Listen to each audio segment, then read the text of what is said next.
Assalamualaikum warahmatullahi wabarakatuh. Kami akan mengisi mengenai koneksi antar materi modul 2 1A titik 9 mengenai pembelajaran diferensiasi. Pada pembelajaran diferensiasi, pengertiannya adalah pembelajaran diferensiasi. Difference learning adalah usaha untuk menyesuaikan proses pembelajaran di kelas dengan pemenuhan kebutuhan belajar murid secara individu. Untuk membantu semua siswa dalam belajar agar guru bisa meningkatkan kesadaran terhadap kemampuan siswa, sehingga tujuan pembelajaran dapat dicapai oleh seluruh siswa. Yang kedua, untuk meningkatkan motivasi dan hasil belajar siswa, agar siswa memperoleh hasil belajar yang sesuai dengan tingkat kesulitan materi yang diberikan guru. Jika siswa dibelajarkan sesuai dengan kemampuannya, maka motivasi belajar siswa akan meningkat. Yang ketiga, untuk menjalin hubungan yang harmonis guru dan siswa. Pembelajaran diferensiasi meningkatkan relasi yang kuat antara guru dan siswa sehingga siswa semangat untuk belajar. Yang keempat, untuk membantu siswa menjadi pelajar yang mandiri. Jika siswa dibelajarkan secara mandiri, maka siswa terbiasa dan menghargai keberagaman. Yang kelima, untuk meningkatkan kepuasan guru. Jika guru menerapkan pembelajaran diferensiasi, maka guru merasa tertantang untuk mengembangkan kemampuan mengajarnya sehingga guru menjadi kreatif. Komponen apa saja yang disampaikan dari pengertiannya? Yang pertama konten, kedua proses, ketiga produk, dan ada satu lagi lingkungan. Komponen pembelajaran diferensiasi meliputi yang pertama konten atau isi, kedua proses, ketiga produk, dan keempat lingkungan belajar. Mengenai konten ini mengacu meliputi apa yang dipelajari siswa. Isi berkaitan dengan kurikulum dan materi pembelajaran. Pada aspek ini guru memodifikasi kurikulum dan materi pembelajaran berdasarkan gaya belajar siswa dan kondisi disabilitas yang dimiliki. Isi kurikulum disesuaikan dengan kondisi dan kemampuan siswa. Umumnya, guru tidak mampu mengontrol isi kurikulum yang spesifik, yang tidak bisa dipahami semua anak. Berdasarkan gaya belajar siswa, serta menyesuaikan materi pembelajaran berdasarkan jenis disabilitas yang dimiliki. Kemudian contoh diferensiasi pada komponen isi adalah yang pertama menggunakan bahan bacaan pada berbagai tingkat keterbacaan. Kedua, menyediakan bahan ajar dan kaset. Yang ketiga, menggunakan daftar kosakata untuk mengetahui tingkat kesiapan siswa. Kemudian keempat, mempresentasikan ide melalui sarana pendengaran dan penglihatan. Kemudian kelima, menggunakan taman bacaan. Keenam, menggunakan kelompok kecil untuk mengajarkan kembali ide atau keterampilan pada siswa yang mengalami kesulitan, serta memperluas pemikiran atau keterampilan peserta didik yang sudah menguasai. Yang berikutnya adalah proses mengacu pada bagaimana siswa mengolah ide dan informasi. Siswa berinteraksi dengan materi dan bagaimana interaksi tersebut menjadi bagian yang menentukan pilihan belajar siswa. Karena banyaknya perbedaan gaya dan pilihan belajar yang ditunjukkan oleh siswa, maka harus kelas dimodifikasi sedemikian rupa agar kebutuhan belajar yang berbeda-beda dapat diakomodir dengan baik. Menurut Gregory and Chapman 2002 menyatakan proses pembelajaran yang dimodifikasi tersebut adalah yang pertama mengaktifkan pembelajaran. Aktivitas belajar difokuskan pada materi yang dipelajari, menghubungkan materi yang belum dikuasai, memberi kesempatan kepada siswa untuk mencari mengapa materi yang dipelajari penting, dan menjelaskan apa yang dilakukan siswa setelah belajar. Kegiatan belajar melibatkan kegiatan pembelajaran yang sebenarnya, seperti pemodelan, latihan, demonstrasi, atau game pendidikan. Kemudian kegiatan pengelompokan, baik kegiatan belajar yang bersifat demonstrasi, pemodelan, latihan, kemudian secara individu. Direncanakan sebagai bagian dari proses pembelajaran. Menggunakan kegiatan berjenjang, semua siswa bekerja dengan pemahaman dan keterampilan yang sama, serta melanjutkan dengan berbagai tingkat dukungan, tantangan, dan kekompleksitasan. Menyediakan pusat minat yang mendorong siswa untuk bereksplorasi diri. Kemudian mengembangkan agenda pribadi, seperti daftar tugas yang ditulis oleh guru yang harus diselesaikan selama waktu yang ditentukan. Kemudian menawarkan dukungan waktu yang ditentukan langsung bagi siswa yang dibutuhkan. Kemudian memvariasikan waktu yang disediakan bagi siswa untuk menyelesaikan tugasnya. Yang ketiga adalah produk. Produk adalah keluaran atau sarana di mana siswa mendemonstrasikan apa yang telah dipelajari. Bagaimana siswa menunjukkan apa yang telah dipelajari, produk pembelajaran, kemungkinan guru menilai materi yang telah dikuasai oleh siswa, dan memberikan materi berikutnya. Gaya belajar siswa juga menentukan hasil belajar seperti apa yang akan ditunjukkan pada guru. Contohnya, dalam diferensiasi pada komponen produk, yang pertama memberi siswa pilihan secara mengekspresikan kebutuhan pembelajaran seperti membuat pertunjukan boneka, menulis surat, atau membuat puisi. Kemudian menggunakan rubrik yang cocok dan memperluas keberagaman tingkat keterampilan siswa. Membolehkan siswa bekerja sendiri atau berkelompok kecil untuk menuntaskan tugasnya. Kemudian mendorong siswa untuk membuat tugas mereka sendiri.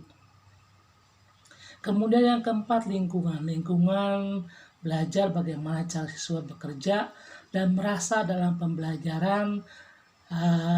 Pada contohnya diferensiasi pada komponen lingkungan belajar adalah memastikan ada tempat ruang untuk bekerja dengan tenang dan tanpa gangguan, serta tempat menyediakan siswa berkolaborasi.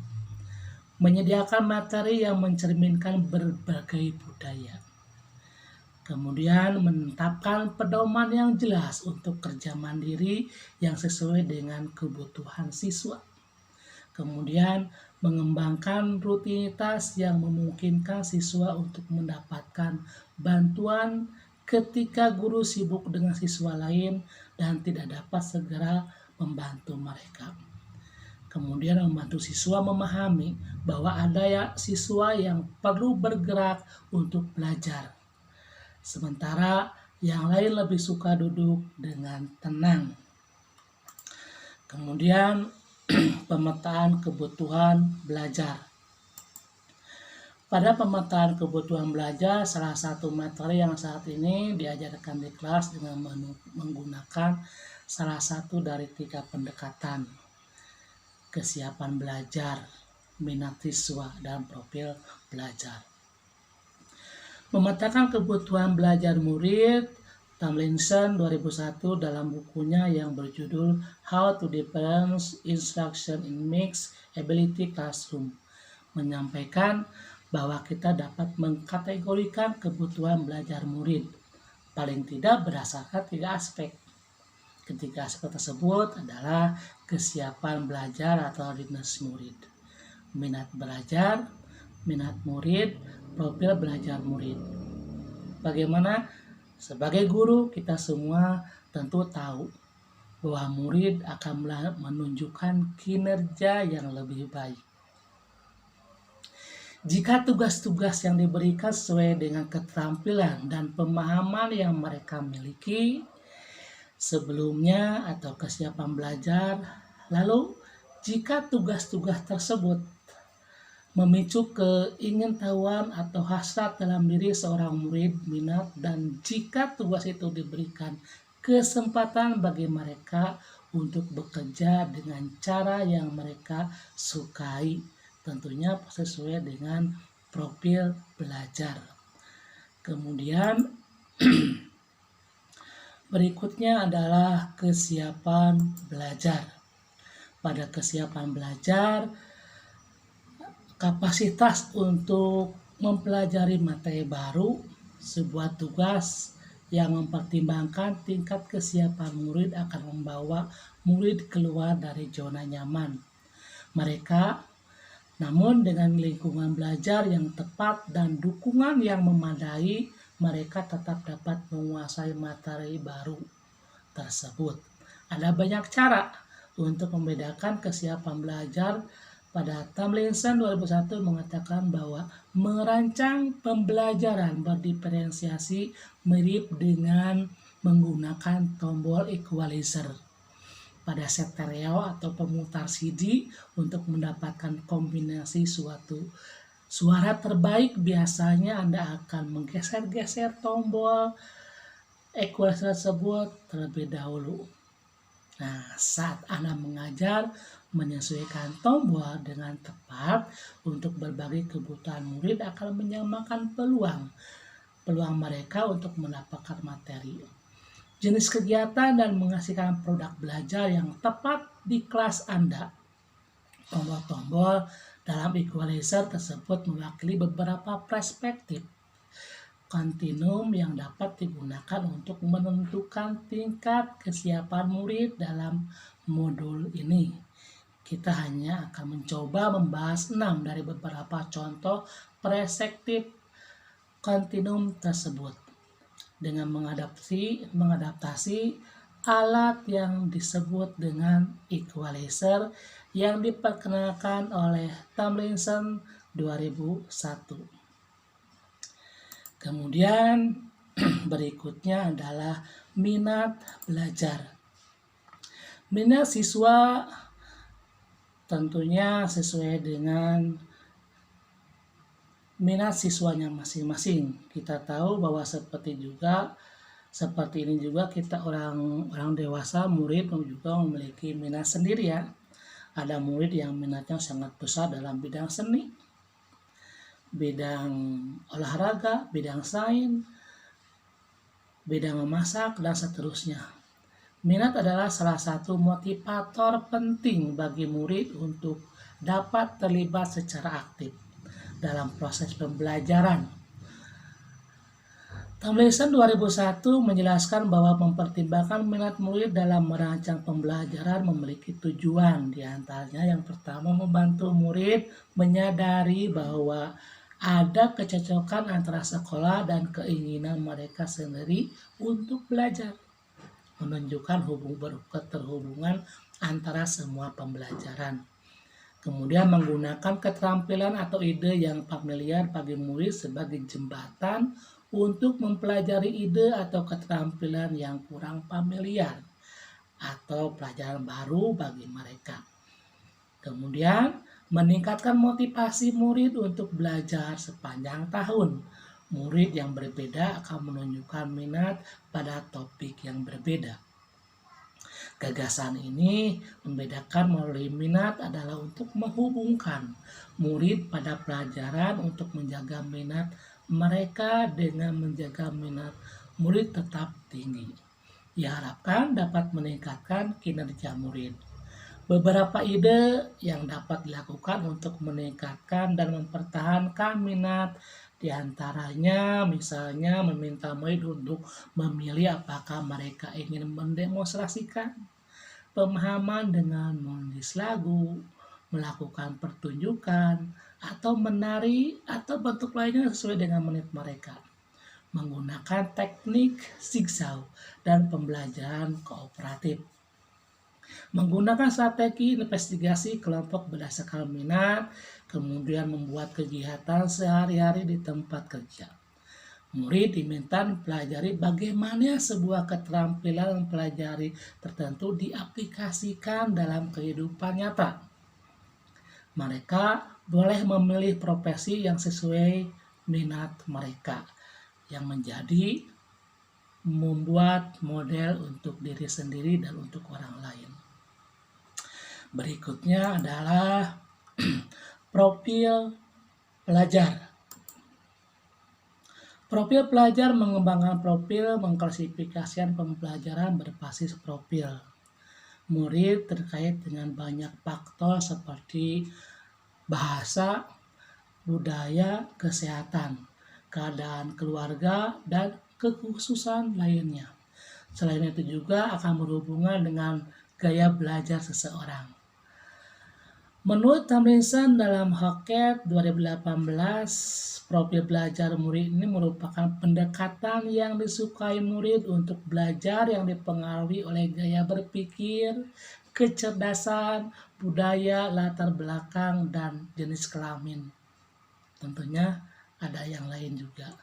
Tujuan dari pemetaan kebutuhan belajar murid berdasarkan profil belajar adalah untuk memberikan kesempatan kepada murid untuk belajar secara natural, yang efisien. Namun demikian, sebagai guru kadang kita secara tidak sengaja cenderung memilih gaya belajar yang sesuai dengan gaya belajar kita sendiri.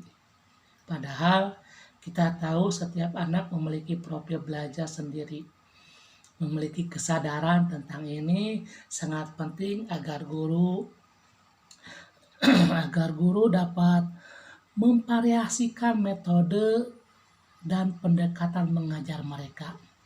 Penting juga untuk diingat bahwa kebanyakan orang lebih suka kombinasi profil. Menurut Tomlinson tahun 2001 ada banyak faktor yang dapat mempengaruhi pembelajaran seseorang. Berikut ini adalah beberapa yang harus diperhatikan. Lingkungan, suhu, tingkat aktivitas, tingkat kebisingan, jumlah cahaya, pengaruh budaya seperti santai, terstruktural, pendiam, ekspresif, personal, impersonal. Kemudian pada visual belajar dengan melihat diagram, PowerPoint, catatan, peta, grafik, atau organisator. Pada auditori belajar dengan mendengar, kuliah membaca dengan keras, mendengarkan musik. Kemudian ada kinestetik, belajar sambil melakukan, seperti bergerak dan meregangkan tubuh, kemudian kegiatan hands-on, dan sebagainya. Berikutnya adalah RPP. RPP tentu saja harus sesuai dengan konten, proses, dan produk. Pada konten tadi sudah disampaikan mengacu pada apa yang dipelajari dan materi pelajaran yang disajikan kontennya. Kemudian proses mengacu pada modifikasi aktivitas instruksional atau model pengajaran yang digunakan oleh guru untuk memastikan bahwa menggunakan keterampilan kunci untuk menganalisis gagasan untuk informasi. Kemudian produk adalah keluaran atau sarana di mana siswa mendemonstrasikan apa yang telah dipelajari. Pada RPP diferensi adalah sebuah rencana pembelajaran yang disusun berdasarkan hasil pemetaan profil belajar siswa.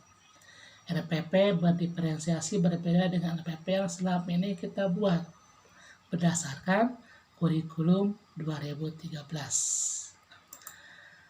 Kemudian setelah itu udah disampaikan semuanya apa yang terkait pada model pembelajaran berdiferensiasi udah disampaikan. Mudah-mudahan materi-materi sesuai dengan yang kita harapkan. Demikian, terima kasih. Salam dan bye.